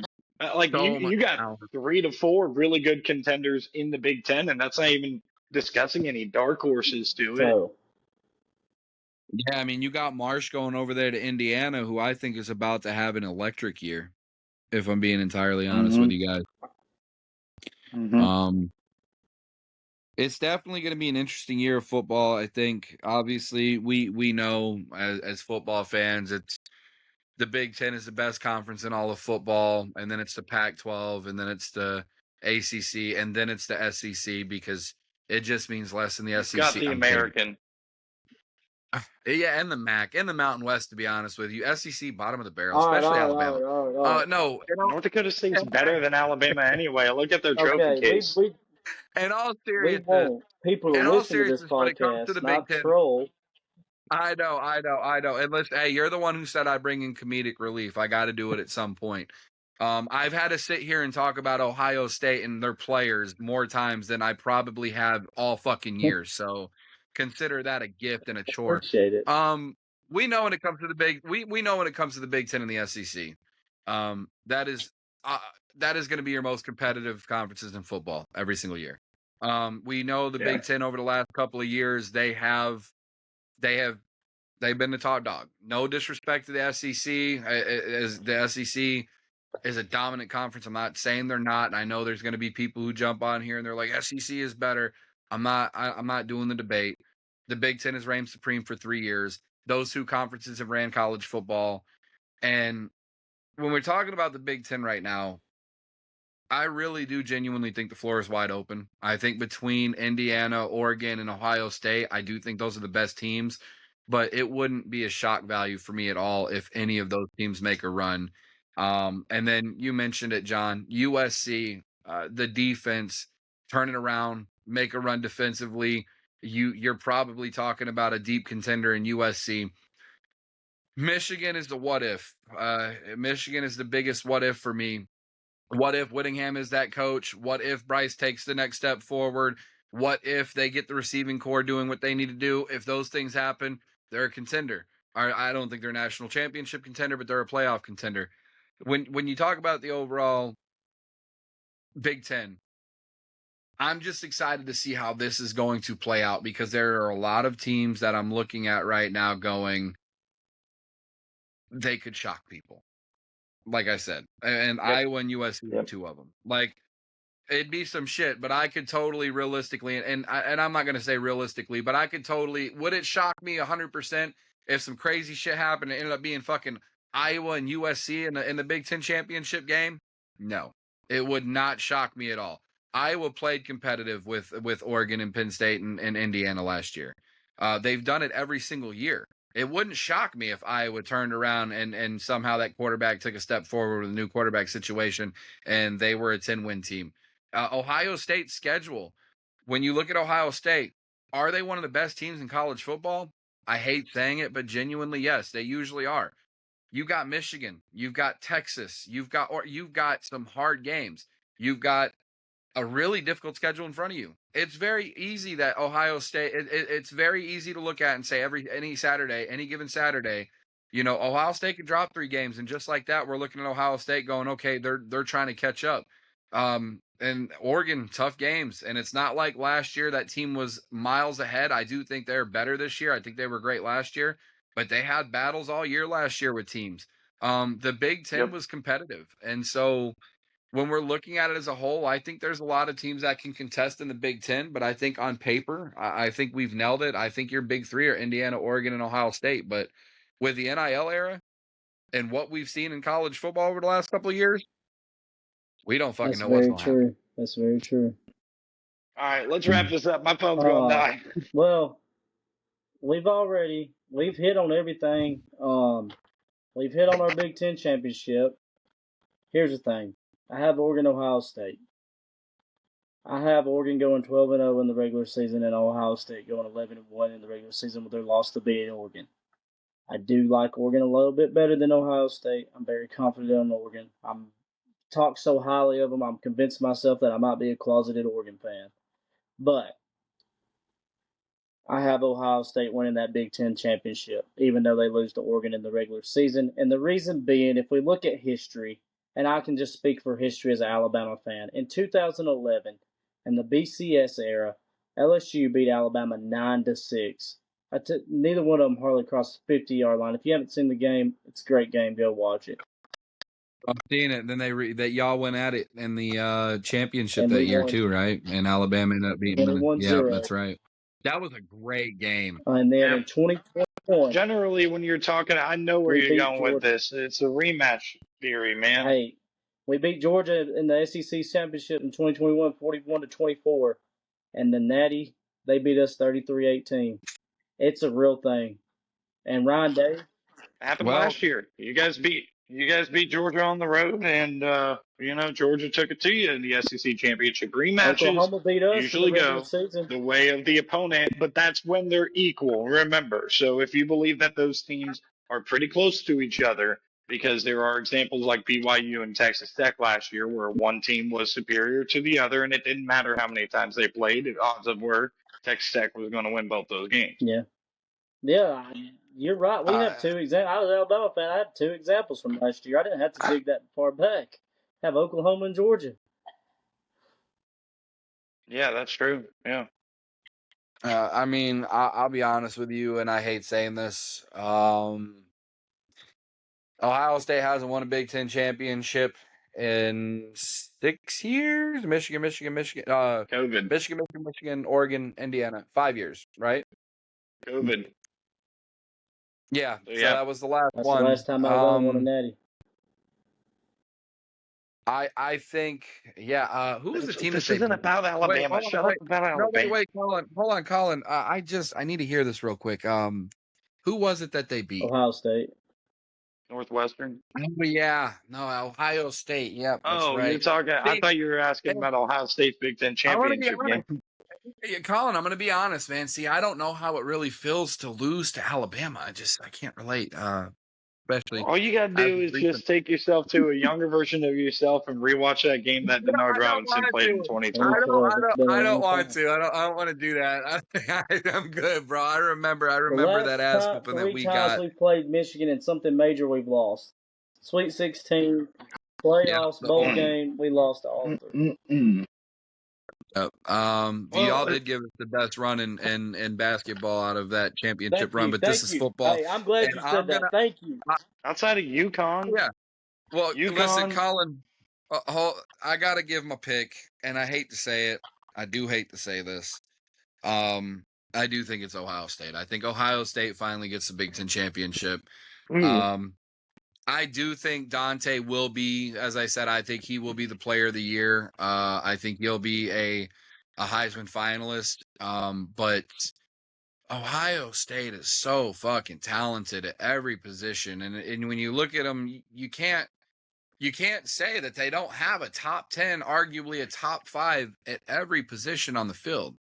They've got one of the best running back rooms. They've got the best receiver, in my opinion, and I hate to say it, but they do have the best receiver. They have a top 3 quarterback.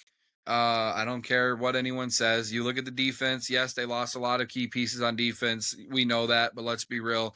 Ohio State, just like Bama, just like Georgia, just like a lot of other teams, they cycle players every single year. A lot of them every single year, and they never really miss a beat. I think Ohio State wins the Big Ten. clean sweep, baby. Ohio State beats Indiana in the Big Ten championship. Gets revenge for losing 2 in a row. It's going to be a clean sweep here at the Oh Hello podcast. Everybody knows that the Ohio State Buckeyes are the kings of the Big Ten this year. And I hate to tell you that. Hate to tell you that as a Michigan fan, but it's just reality. So, That's all right. You still trail us by double digits, so I'm okay before with we this. wrap this up, Is it double digits? there That was was a 9. segment that Detroit wanted to hit on, and I was just curious if he still wanted to hit on that segment or not. We hit on it, John. You actually hit on it.